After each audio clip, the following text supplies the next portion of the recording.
ಚಿಕಿತ್ಸಾ ವೆಚ್ಚವನ್ನು ಸರ್ಕಾರ ಭರಿಸುತ್ತೆ ಮತ್ತು ಆ ಕುಟುಂಬಕ್ಕೆ ಆರ್ಥಿಕ ಸಹಾಯ ಮಾಡುವ ಬಗ್ಗೆನೂ ಕೂಡ ಸರ್ಕಾರದ ಪರಿಶೀಲನೆಯಲ್ಲಿದೆ.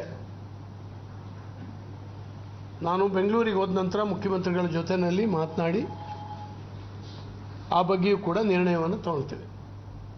Mr. Araga, Jnanendra, who is the Home Minister of Karnataka, briefing the press about the Mangaluru blast and saying that even those who were trying to assist the plotters financially are now being looked into and will be questioning them as well. ಮತ್ತು ಎಷ್ಟು ಮಟ್ಟಿಗೆ ಅದು burst ಆಗಬೇಕಾಗಿತ್ತು ಆ ರೀತಿ ಆಗದೇನೆ ಬರೀ ಬೆಂಕಿ ಮಾತ್ರ ಉಗುಳಿದೆ. This was a low intensity explosion.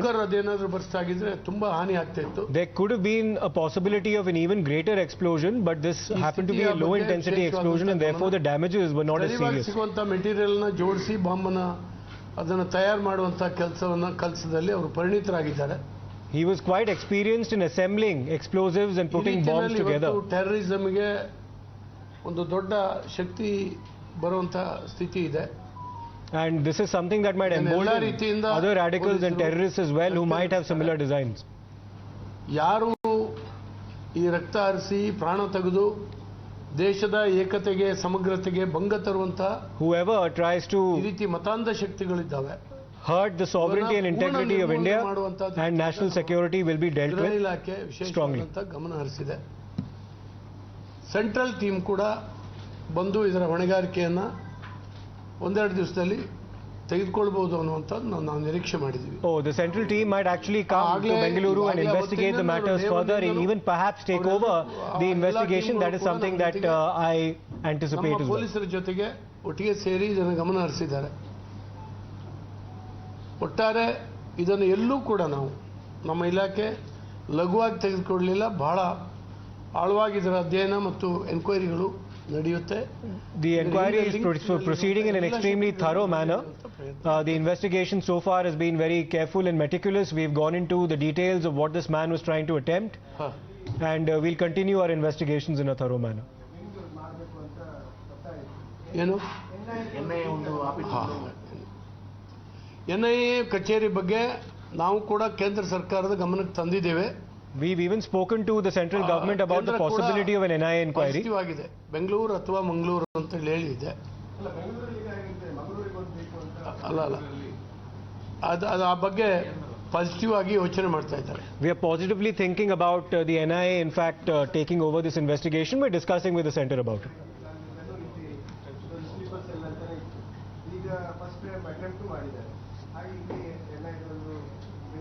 ಸರಿ ಇದೆ, ಈ ಬಗ್ಗೆ ಗಮನಿಸ್ತೀವಿ.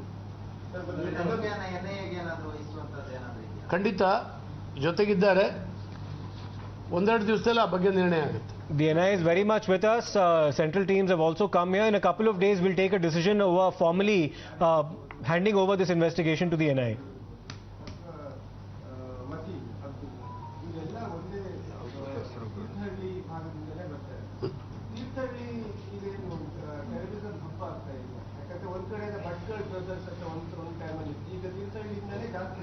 ಇಲ್ಲ, ತೀರ್ಥಹಳ್ಳಿ ಅತ್ಯಂತ ಒಂದು ಸುಸಂಸ್ಕೃತ ತಾಲೂಕು. ನಿಮಗೆಲ್ಲ ಗೊತ್ತಿದೆ, ದೊಡ್ಡ ದೊಡ್ಡ ಸಾಹಿತಿಗಳನ್ನ ಬಹಳ ಒಳ್ಳೆಯ ರಾಜಕಾರಣಿಗಳನ್ನ ಕೊಟ್ಟಂತ ಬಹಳ ದೊಡ್ಡ ತಾಲೂಕದು. ಆದರೆ ಇಂಥವ್ರು ಕೂಡ ಸೇರ್ಕೊಂಡಿದ್ದಾರೆ. ಈ ಕೆಲವು ಯುವಕರಿಗೆ ಮತಾಂಧ ಕೆಲವು ಸಂಘಟನೆಗಳ This is of course a reference to Shivamogga, the area where Shariq was based for a long time. Tirthalli is a town of great culture as well as heritage, says Mr. Jnanendra, the Home Minister. But even there, these kind of anti-national elements have managed to infiltrate and are trying to in fact disrupt the peace and tranquility in those parts of the state as well. ಈ ಭಾಗದಲ್ಲೆಲ್ಲ ಪ್ರವಾಸ ಮಾಡ್ತಾ ಇದ್ದಾನೆ ಇತ್ತು, ನಮಗೆ ಈಗಾಗಲೇ ಸಿಕ್ಕಂಥ ಮಾಹಿತಿ. ಹಾಗಾಗಿ ಈ ಎಲ್ಲೋ ಲಿಂಕಿಗೆ ಸಿಕ್ಕಾಕೊಂಡಿರ್ತಕ್ಕಂಥ ಇವರು ವಿಶೇಷವಾಗಿ ಇಲ್ಲಿ ಗೋಡೆ ಬರಹದಲ್ಲಿ ಮೊದಲು ಸಿಕ್ಕಿದ್ರು ಮಂಗಳೂರಿನಲ್ಲಿ. ಇವ್ರ ಮೇಲೆ UAPA ಕಾಯ್ದೆ ಅಡಿಯಲ್ಲಿ ಕೇಸ್ ದಾಖಲಾಗಿತ್ತು. ಕೋರ್ಟ್ ಜಾಮೀನು ಕೊಟ್ಟಿದೆ. ಜಾಮೀನು ಕೊಟ್ಟರ ಮೇಲೂ ಕಣ್ಣಿಡುವಂಥ ಪ್ರಯತ್ನ ಆಗಿತ್ತು. A case that had been filed against this particular man Shariq under provisions of the UAPA as well. ಟೆಲಿಫೋನ್ಗಳನ್ನ ಹ್ಯಾಂಡ್ಲೇ ಮಾಡಲ್ಲ. And even the court was in fact its attention had been drawn to the fact that such a case hadn't been filed. ಇವ್ರನ್ನ ಇನ್ನಷ್ಟು ಆಳವಾಗಿ ಹೋಗಿ sir ಮುಂಚೆ European case book ಆಗಿತ್ತು ಶಿವಮೊಗ್ಗ ಕೂಡ ಇವ್ರ ಬಗ್ಗೆ ಡೀಟೇಲ್ ಆಗಿ ವಿವರಣೆ ಇತ್ತು ಏನೆಲ್ಲ ಆಕ್ಟಿವಿಟೀಸ್ ಅಲ್ಲಿ ಇನ್ವಾಲ್ವ್ ಆಗಿದ್ದು ಯಾವ ಆರ್ಗನೈಸೇಷನ್ ಜೊತೆ ಟಚ್ ಆಗಿತ್ತು ಅಂತ ಸೊ ಯಾವ ತರ ಪ್ರಯತ್ನ ಇತ್ತು sir to actually get hold of him because in time only because a major tragedy was avoided. And even though the court's attention was drawn to him, we of course had our radar on him, is what the Home Minister has said. Deepak Bopanna from Times Now asking a question now about Shariq's antecedents and the cases filed against him. Hindu ಹೆಸರಿನಲ್ಲಿ ಈತ ಓಡಾಡ್ತಾ ಇದ್ದ. So this man, Mr. Jnanendra says, used to roam around faking his identity under a Hindu name. ಅದಕ್ಕೆ ಇವನ ಫೋಟೋವನ್ನು ಅಂಟಿಸಿ ಎಲ್ರಿಗೂ ತೋರಿಸಿ ಓಡಾಡ್ತಾ ಇದ್ದ. ಹೀಗಾಗಿ ಯಾರು ಸಸ್ಪೆಕ್ಟ್ ಮಾಡೋ ಹಾಗೆ ಇರಲಿಲ್ಲ. So therefore nobody suspected the fact that this was a Muslim man.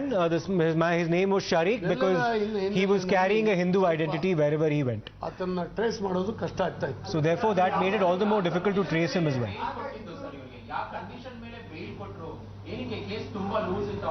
One of the questioners asking him why was he given bail in the first place if the laws invoked against him were so stringent, including the UAP. bail ಕೊಟ್ಟಿದೆ ಗೋಡೆ ಬರದ ಕೇಸ್ನಲ್ಲಿ. So Mr. Jnanendra now saying that he was given bail in a separate case. High court ಆತನಿಗೆ bale ಕೊಡ್ತು. The High Court itself granted him bail. ಕೆಲಸ ಮಾಡ್ತಾ ಇದ್ದ ಆತ. ಆ ಸಂದರ್ಭದವರೆಗೂ ಪೊಲೀಸರು ಕಣ್ಣಿಟ್ರು. ಇದಕ್ಕಿದ್ದ ಹಾಗೇನೆ ಒಂದು ದಿವಸ ನಾಪತ್ತೆ. So even after he was given bail, he was on the radar of the police, but he suddenly went off the radar, probably perhaps because he went under an assumed name, a Hindu name. So he slipped the radar of the agencies as well. ನಮ್ಮ ಎಲ್ಲ ಏಜೆನ್ಸಿಗಳು ಅವನ ಮೇಲೆ ಕಣ್ಣಿಟ್ಟಿತ್ತು. ಆದರೂ ಕೂಡ ಇದುವರೆಗೂ ಪತ್ತೆ ಆಗಿರಲಿಲ್ಲ ಆತ. We had tried our level best to keep track of him, but until recently, until this explosion, we could not be able to track him down. So what do you really make of that? Our Indians say that we want to wage jihad on the country and the country's administration. British in the ಬಂದಿರೋ actual freedom ಅಲ್ಲ ಈ ತರ aspects ಎಲ್ಲ sir ಅದೆಲ್ಲ FIR ಅಲ್ಲಿ ಕೂಡ mention ಮಾಡಿದ್ದೀರಾ. ಆಮೇಲೆ ಇವನೊಂದು ಅಲ್ಹಾಯತ್ ಅಂತ ಒಂದು ಮೀಡಿಯಾ ಗ್ರೂಪ್ ಜೊತೆ ಅಸೋಸಿಯೇಟ್ ಆಗಿದ್ದಾರೆ, ಒಂದು ಸೋಷಿಯಲ್ ಮೆಸೆಂಜರ್ ಅಲ್ಲಿ ಅವರು ಗ್ರೂಪ್ ಮಾಡ್ಕೊಂಡು ಕಮ್ಯುನಿಕೇಟ್ ಮಾಡ್ತಿದ್ದಾರೆ. ಇದ್ರ ಬಗ್ಗೆ ಎಲ್ಲ ಮಾಹಿತಿಗಳು ಪೊಲೀಸರಿಗಿದೆ. ಎಲ್ಲದರ ಹಿನ್ನೆಲೆಯಲ್ಲೂ ತನಿಖೆ ನಡೆಯುತ್ತೆ. ಅವನು ಮಾತಾಡುವಾಗ ಆಗಲಿ ಒಂದಷ್ಟು The police of course is keeping track now. He is very much in custody. Once he is in a position to speak and reveal more about his role and those who were assisting him, we'll be able to give you more information. ಎಚ್ಚರಿಕೆಯಿಂದ ಈ ಸಂದರ್ಭದಲ್ಲಿ ಪೊಲೀಸರು ಕ್ರಮ ಆಗ್ತಾರೆ.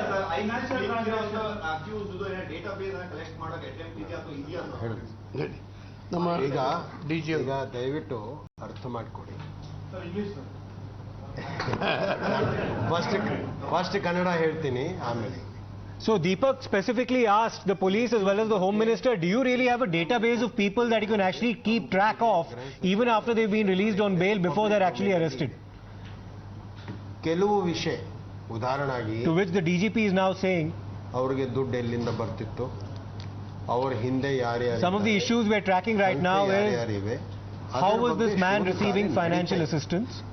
ಆದರೆ ತಾವು ಎಲ್ಲ ಒಪ್ಕೊಡ್ತೀರಿ, ಅದು ನಾವು ಬಹಿರಂಗವಾಗಿ ಈಗಲೇ ಮುಂದೆ ನಮ್ಮ ಕೈಯಲ್ಲಿ ಮಾಡಕ್ಕೇನು ಉಳಿಯೋದಿಲ್ಲ. ದಯವಿಟ್ಟು ಅದಕ್ಕೆ ಎಲ್ಲ ಕಾರ್ಯಾಚರಣೆ So we will of course very carefully investigate every possible angle to what has happened. Discuss ಮಾಡಕ್ಕೆ So please do not over speculate.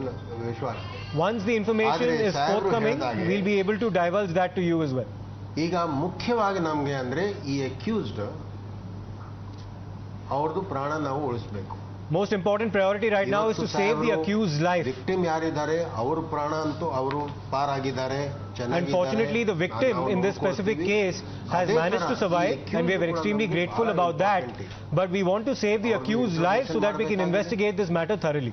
ಸಾಕಷ್ಟು ಮೆಟೀರಿಯಲ್ ನಮಗೆ ಏನು ಟೆಕ್ನಿಕಲ್ ಮೆಟೀರಿಯಲ್, ಫೋನ್ಸ್, ಕಂಪ್ಯೂಟರ್ಸ್ ಎಲ್ಲ ಸಿಕ್ಕಿದೆ.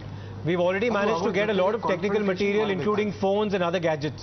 ಅದು ಮಾಡಬೇಕಾದ್ರೆ ಅವರು ಫಸ್ಟ್ ಸುಸ್ಥಿತಿಯಲ್ಲಿ ಬರಬೇಕು. But to get more information, the accused should be in a position to speak. So therefore we are prioritizing saving his life right now. ಆದರೆ NIA ಫಸ್ಟ್ ಡೇ ಇಂದ first movement ಇಂದ NIA ಮಾತ್ರ ಅಲ್ಲ, ಎಲ್ಲ central agencies ನಮ್ಮ ಜೊತೆಗೆ ಇದ್ದಾರೆ. All the central agencies are with us, not just the NIA. Right from the day that we began investigating.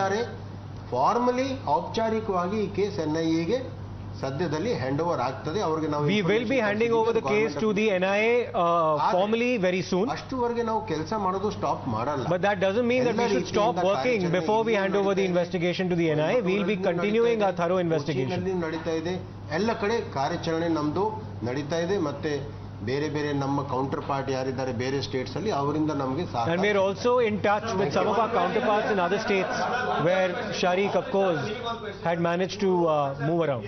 ಒಂದು ಆದಿಯೋಗಿ ಶಿವ ಸ್ಟ್ಯಾಚ್ಯೂನ ಹಾಕೊಂಡು ಐಡೆಂಟಿಫೈ ಮಾಡ್ತಿದ್ರು. ಹೆಸರು ಹಿಂದೂ ಹೆಸರು. ಅವ್ರು ಬ್ಲಾಸ್ಟ್ ಆಗೋ ಸಮಯದಲ್ಲಿ ಒಂದು ಸ್ಯಾಫ್ರನ್ ಶಾಲ್ ಕೂಡ ಸೊಂಟ ಕಟ್ಟಿಕೊಂಡಂಗಿತ್ತು. So was it an attempt to portray it as a act of Hindu terror or anything like that? And you're also saying that he was using the most of the Hindu ID cards only.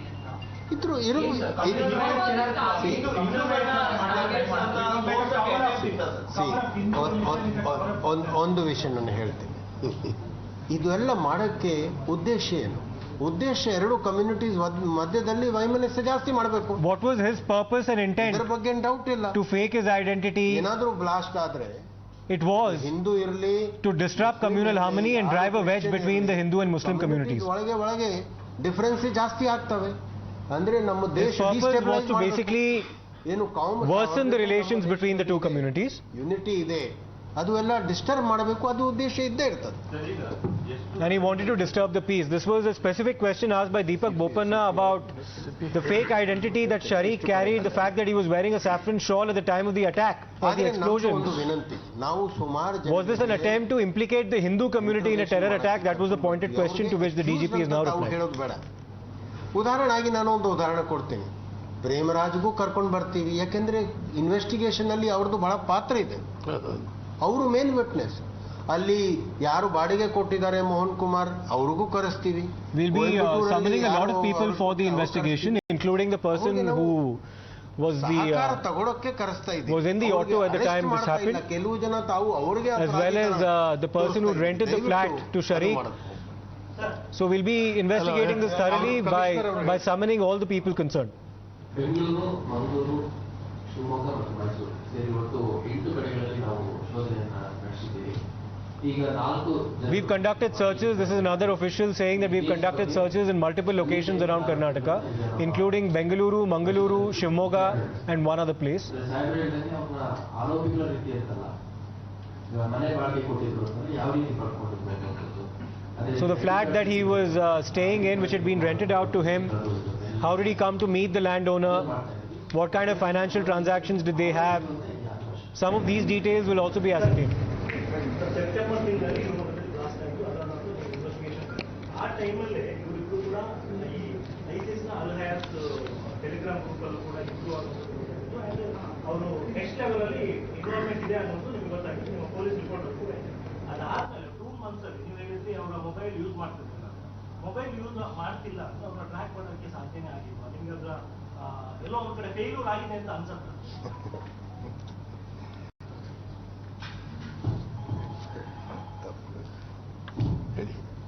ನೋಡಿ, ನಾವು ಎಲ್ಲ ರೀತಿಯಿಂದ ಸಾಕಷ್ಟು ಪ್ರಯತ್ನಗಳು ಆವಾಗ ಕೂಡ ನಡೆದಿದ್ದಾವೆ.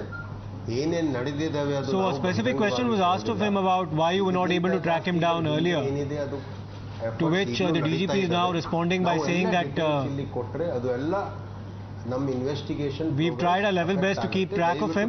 We're exploring all possible angles. ಒಬ್ಬರಿಗೆ ಹಿಡಿದು ನಾವು ಸೆಲೆಬ್ರೇಟ್ ಮಾಡೋದು ಪ್ರಶ್ನೆ ಅಲ್ಲ. And we're not jumping to celebrations just because we managed to apprehend one individual. We want to get down to the bottom of this entire matter. Who was assisting him? ಅವರು ಹುಷಾರಾದ್ರೆ ತಾನೆ. ಪ್ರತಿಯೊಂದು crime ಅಲ್ಲಿ financial angle ಇದ್ದೇ ಇರುತ್ತೆ. And there is a financial angle. We're waiting for him to recover so that we can question him properly. That's the import, the larger import of what Jnanendra, the Home Minister, as well as what the DGP is now saying. ಅವರು ಒಂದು ವಿನಂತಿ ಮಾಡ್ಕೊಂಡಿದ್ದಾರೆ ನಿಮ್ಮ ಹತ್ರ, ಬಹಳ detail ಕೇಳಲಿಕ್ಕೆ ಹೋಗಬೇಡಿ ಅಂತ. ಯಾಕಂದ್ರೆ ಇನ್ನು Mr. Jnanendra is saying, requesting journalists to not ask too many questions and go into too many details at this juncture. ಈ ದೇಶದ ಮೂಲೆಗಳಲ್ಲಿ ಬಾಂಬ್ ಬ್ಲಾಸ್ಟ್ಗಳು ಸಹಜ ಆಗಿತ್ತು. Because there are more revelations yet to be made. We are waiting for the accused to recover. ಒಂದು ಕಾಲವೂ ಇತ್ತು. ಇತ್ತೀಚೆಗೆ ಇಡೀ ದೇಶದಲ್ಲಿ ಇಂಥದ್ದು ಬಹಳ ಕಡಿಮೆ ಆಗಿದೆ. He said that there was a time when, unfortunately, bomb blasts were quite commonplace in India. They used to happen with far greater regularity, and all these kind of terror attacks ಯಾರು ಕೂಡ ತಪ್ಪಿಸ್ಕೊಳ್ಬಾರ್ದು. used to take place far more frequently. We managed to keep a lid on that, and that is something that we should be welcoming. ಕೆಲಸ ಪದೇ ಪದೇ ಮಾಡ್ತಾ ಇದೆ ಮತ್ತು ಇದನ್ನ ಬಹಳ ಗಂಭೀರವಾಗಿ ತಗೊಂಡು. So such kind of explosions of the kind that was witnessed in Mangaluru are fairly rare, but we will get down to the bottom of it. ಮೂಲೋತ್ಪಾದನೆ ಮಾಡುವಂತ We will not spare any effort in doing this investigation thoroughly. ಇಡೀ ದೇಶದ ಯಾವ್ಯಾವ link ಇದೆ ಅದನ್ನು ಕೂಡ ಹೊರಗೆ Every possible link will also be examined. ನಾನು ಭಾವಿಸ್ತೇನೆ. ಸೊ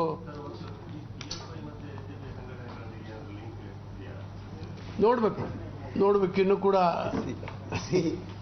ಗೋಡೆ ಬರಹ ಮೇಲೆ ಬರ್ದಿದ್ದಾರೆ ಅವರು. ಐಸಿಸ್, ಲಷ್ಕರ್ ಎ ತೊಯ್ಬಾ ಎಲ್ಲ ಬರ್ದಿದ್ದಾರೆ. He's written the graffiti on the wall ಜಾಸ್ತಿ ನಾವು where he's talked about the ISIS and the Lashkar e Toiba. I think that is fairly self-evident about his radicalization, about his loyalties. That's the statement made by the DGP. So that's the press conference that was chaired by Araga Jnanendra, the Home Minister of Karnataka, which was just concluded. And he, of course, gave out a bit more detail on the Mangaluru blast and the antecedents of Shariq. So the Karnataka police and the Karnataka government basically wanting or waiting for Shariq rather to in fact recover completely so that he can be subjected to more rigorous questioning about his role in the entire blast. And the kind of assistance he received, the kind of financial transactions he was involved in, even questioning him about him faking his identity and going around with a Hindu name. These are some of the questions that still need to be asked. And Mr. Jnanendra, of course, telling the media to not be indulging in a great deal of speculation on this, because the priority right now on the part of the authorities in Karnataka is to save this man's life who sustained injuries during that explosion. And once he is able to recover, he will be able to spill out more details about the larger plot as well, the larger conspiracy to organize terror attacks in different parts of Karnataka. The police also gave a small brief about the kind of recoveries that they've managed to make, as well as the several locations around different parts of the state that they've managed to search, including Shivamogga, including Mysuru, as well as Mangaluru. And more importantly, when specifically asked about why the police lost track of Shariq, despite him having been given bail by the High Court, why was he not on their radar? The explanation that came from the Karnataka government was that he decided to disguise himself, he decided to carry a fake identity and went around with a Hindu name, and therefore he could not be traced. That made it all the more difficult to track him down. And while he was moving in different parts of the state, the police unfortunately were not able to keep track of his whereabouts. So that's the explanation that was given by the Karnataka government as to why, despite having been questioned earlier, despite having been charged under the UAPA, the police was not able to keep their radar on Shariq for an extended period of time. One of the other references that was made by the Karnataka government was, of course, the fact that he was carrying a Hindu name, Premraj, and that he'd also changed his WhatsApp DP to a picture of Shiva and the Adiyogi statue. So therefore, that also made it difficult. A lot of the people who'd been in touch with him at the time that he went off the radar of the police identified him by his pseudonym, by his fake name, and not by his original name.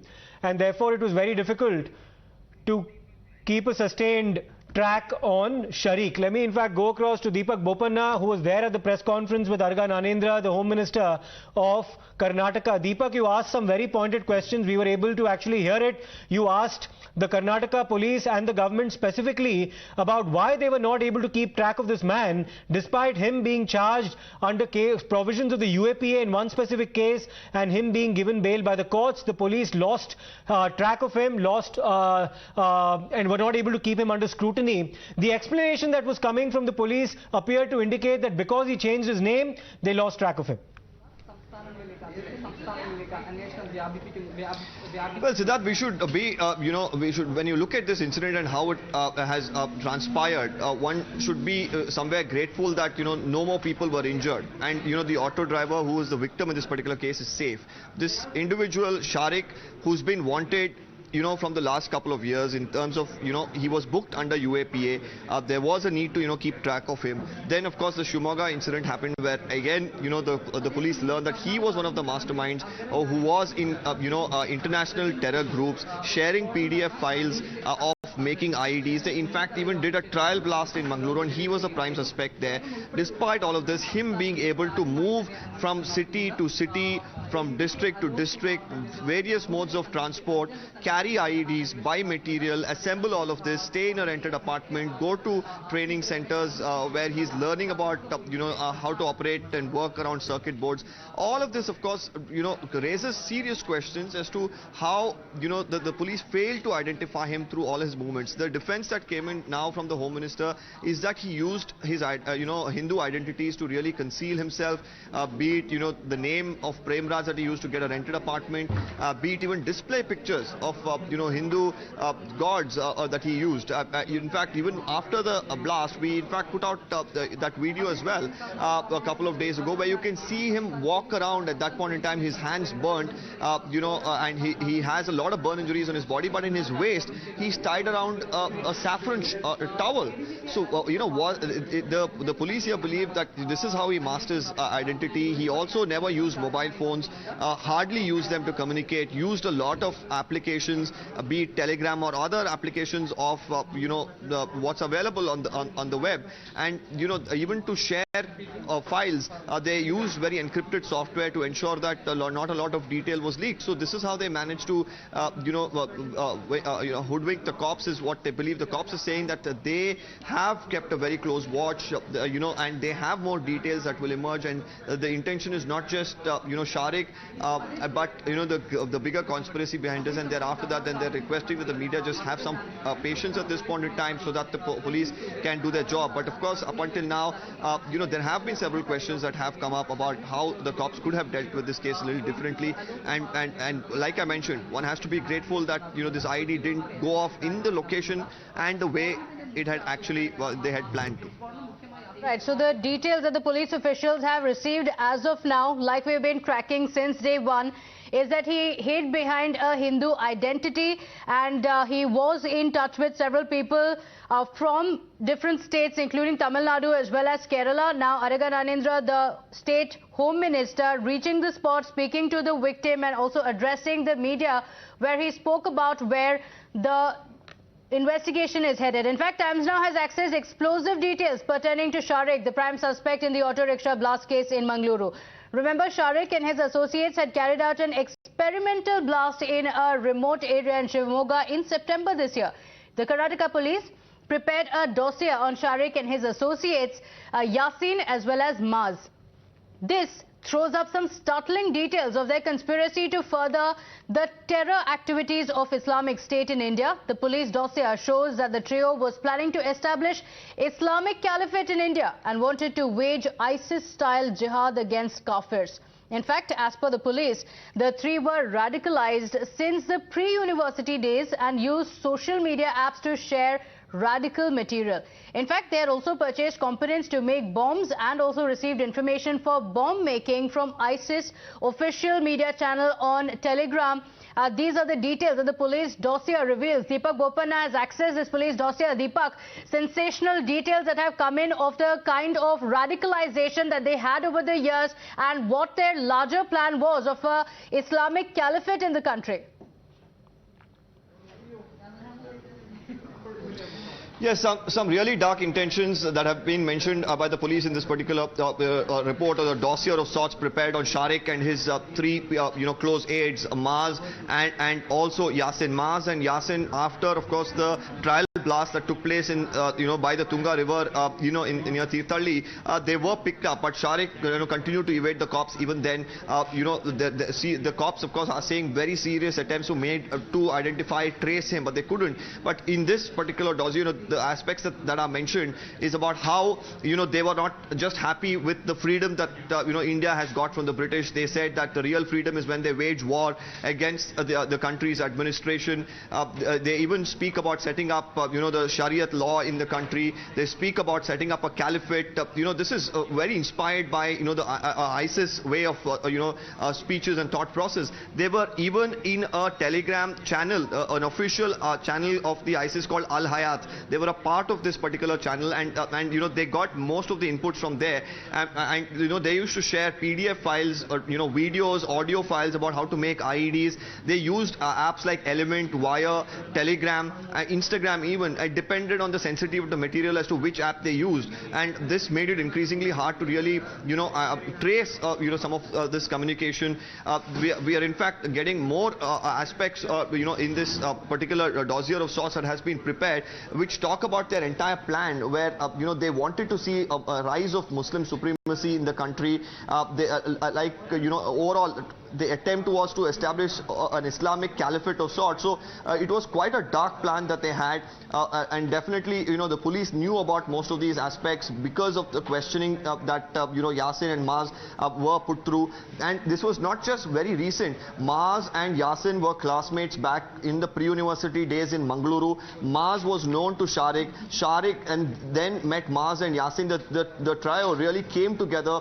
They had these sort of fundamental thoughts, while they were in pre-university. We should understand that this particular individual, Shariq, is a dropout from BCom first year. While they did PU itself, they were indulging in conversations which were fundamental in nature, sharing documents with each other, which were radical in nature. So they had a lot of self-radicalization that they underwent as well. It seems like they were largely inspired by terror organizations, including ISIS, where they were following their official handles and channels on Telegram and other applications. Now, whether there was any sort of handler directly in touch with them, because usually indoctrination, radicalization, yes, and all of this begins with probably social media, and then an attempt to reach out to them directly, and then comes in the picture of handlers telling them particular tasks. Whether this was one such task is something that the police will have to investigate. Absolutely. So Deepak, very, very sensational details of the larger conspiracy that the police officials are looking at, like you mentioned. And in this is a police dossier based on the investigations that they have conducted until now. So these individuals had been radicalized. They were already radicalized during the pre-university days. They were seeking out information and wanted to establish an Islamic caliphate, wanted to carry out ISIS-style attacks as well. So they were getting in touch with these handlers, trying to get in touch, and more information also circulating it. Stay on with us, Deepak. With that sensational news break here on Times Now, Malvika Avinash of the BJP also joining us. Malvika, these are some details that are extremely startling of the bigger plan that Shariq and others had. I'm not privy to what went on in the press conference, but what I can most definitely tell you is that the 5 years that the Congress was in power in Karnataka, all of these activities as well as actors, whether it's PFI or their associates in the SDPI or another group called Karnataka Forum for Dignity, all of these people got emboldened because about 1,600 of them were let off, acquitted, all of whom were under trials in various matters of communal violence. So this emboldened all of these factors, which has perhaps encouraged them to plan and execute what occurred recently in Mangaluru.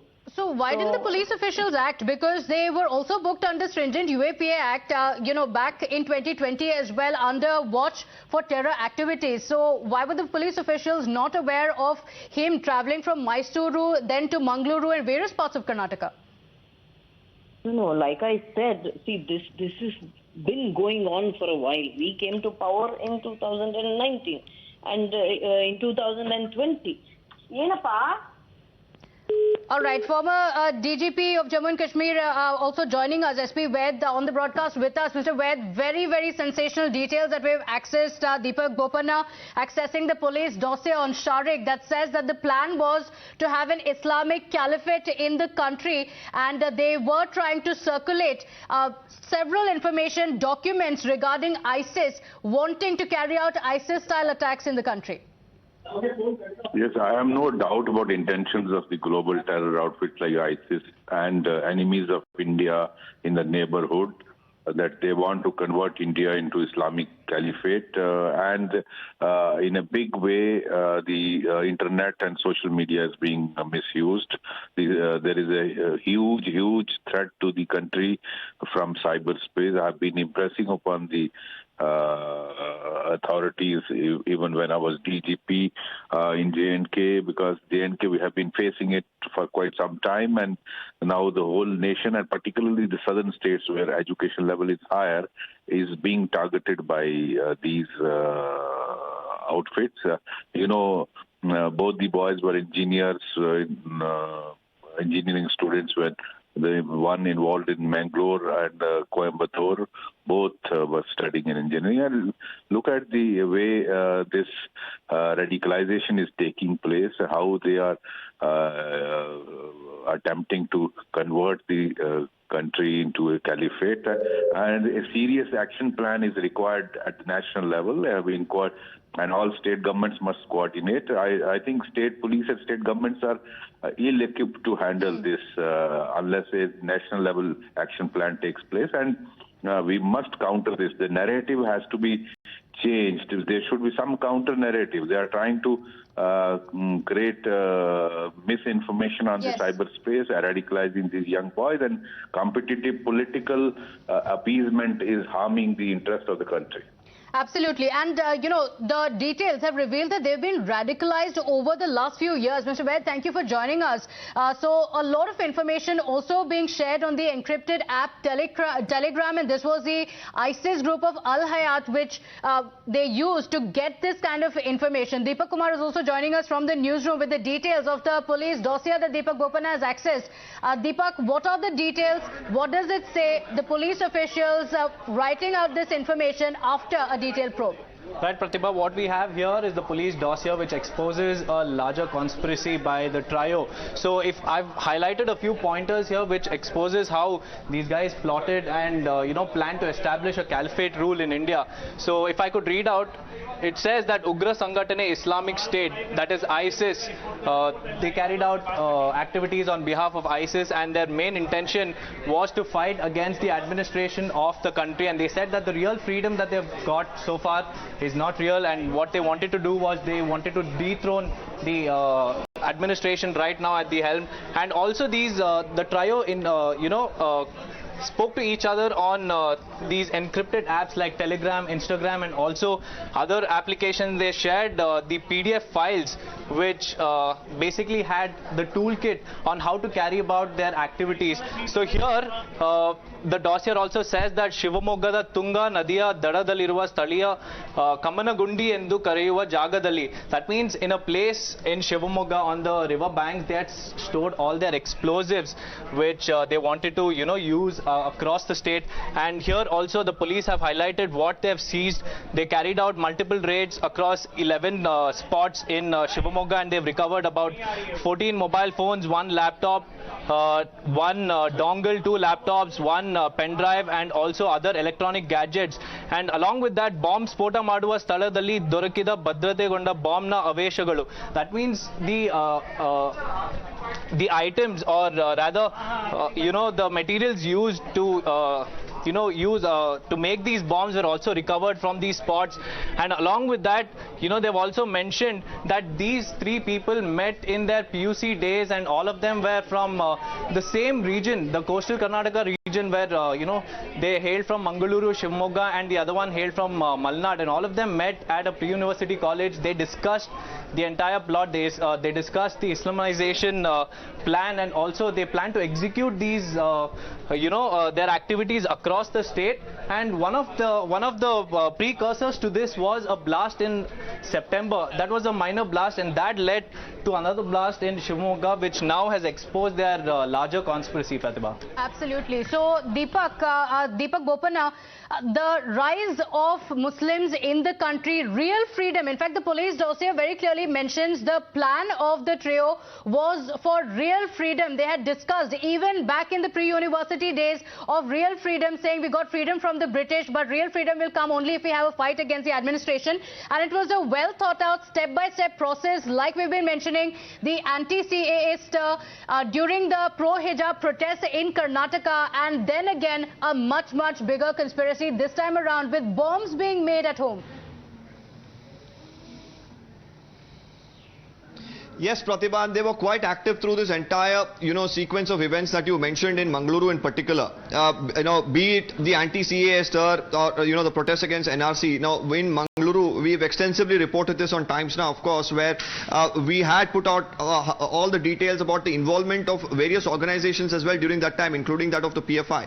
And now we should understand that during that time, these individuals, who are radicalized already, who are watching radicalized content, consuming it on a daily basis, probably in touch with people who are doing that further to them, had or rather were attempting at that point in time to seek some sort of a revenge. They were against what happened during the stir that time when the police firing happened. They were against what happened during the hijab controversy, with the government taking a stand that the hijab won't be allowed, and we saw some of the reflection of it coming through the graffiti, though at that point in time it didn't seem like the graffiti could have been meant so much, and the people involved would have moved to such large extents, and they were booked. A stringent case was booked under UAPA. They managed to get bail after about 8 months of jail time. They were under the radar of the police, and all of a sudden masking their identity, not using SIM cards, using these applications to really communicate with each other. They managed to hoodwink the police. We should be quite fortunate that these radical elements didn't cause the kind of damage that they planned to, because if this IED went off as planned, it could have caused extensive damage, because the IED itself would have had so many shrapnel. Then you have an auto rickshaw which is made of metal, and that could have been blown to bits as well. And the surrounding area, even if it was in an auto and not in a public place like they had probably planned, the damage could have been quite large, because if you take a look at the original CCTV of when the blast took place, there's a large number of vehicles that are moving around that area. There were a lot of people commuting as well, so the damage could have been extensive. Now, of course, it's up to the police to ensure that Shariq is brought back to a prime health condition, so that questioning can happen aggressively on him to identify his handlers, what was the actual plan, and if there are more people who are associated with Shariq or people who are capable of making IEDs still hiding out in Karnataka, they need to be picked up at the earliest. All right, Deepak, thank you for joining us with those details. We stay on top of the investigation that's going on in Karnataka. For now, slipping into a quick break here. We'll be right back. To stay with us.